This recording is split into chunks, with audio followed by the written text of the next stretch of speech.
d'investigation journalistique, la plus grande tribune politique de la Guinée.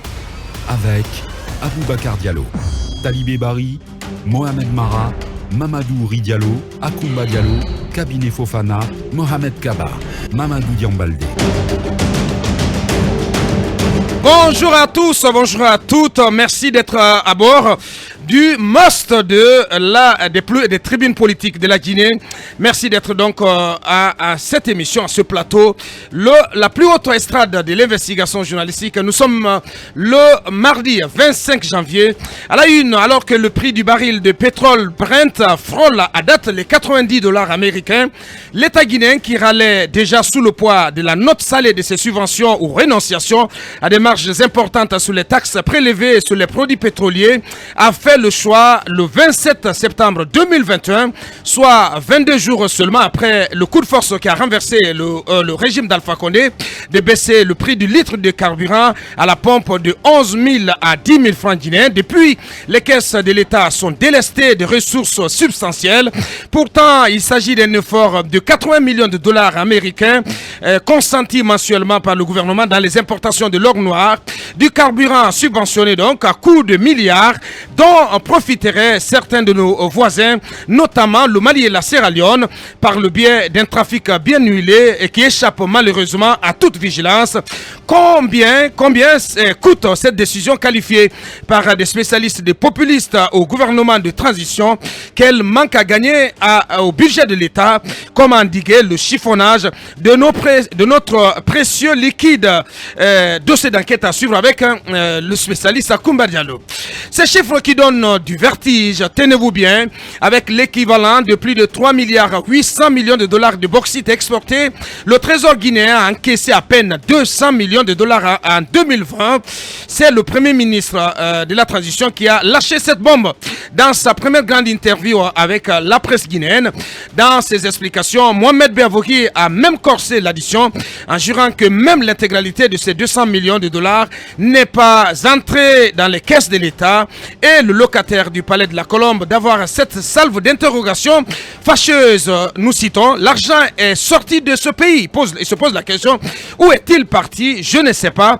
Peut-être pour financer de la politique, a asséné le chef du gouvernement guinéen. Ces deux chiffres avancés par Mohamed Beavogui sont-ils la face visible de l'iceberg du coulage financier dans le secteur des mines en Guinée? Mirador tente donc de cerner la réalité de ces chiffres scandaleux. Une flagrante injustice. Nanad ne trouve pas les mots forts pour qualifier l'unique siège qui lui a été attribué au Conseil national de la transition. La coalition amenée par Elhadji Cellou Dalein Diallo au sortir d'une réunion extraordinaire hier lundi 24 janvier se demande, citation, si des mains noires n'étaient pas derrière ce traitement discriminatoire, estime-t-elle.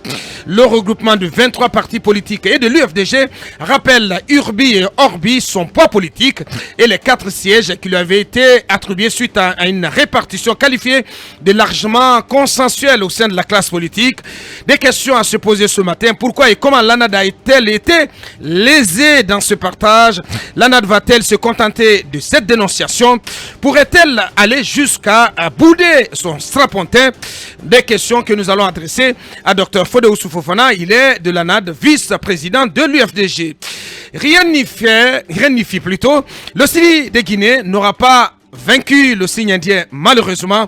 Pour la 8e fois à la Coupe d'Afrique des Nations, la Guinée est éliminée au stade des 8e ou des quarts de finale. En tout cas, la Guinée n'a jamais gagné un match à élimination directe, alors que jusqu'ici, le Sili national a buté sur des gros morceaux du football africain. Le 11 guinéen a mordu la poussière hier en 8e de finale devant la modeste équipe de la Gambie. Donc, score final 1-0. Une rencontre que l'adversaire du Sili national est loin d'avoir dominé, ça il faut le dire, pourtant, et profitant plutôt de la porosité défensive et de la maladresse chronique des attaquants de l'équipe guinéenne.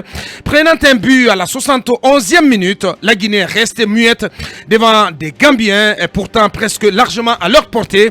Comment peut-on expliquer cette débâcle, cette élimination du Sili national? Quelle part de responsabilité du coach Kaba Diawara dans cette contre-performance? Quels sont les grands enseignements à tirer pour le futur de cette équipe nationale guinéenne.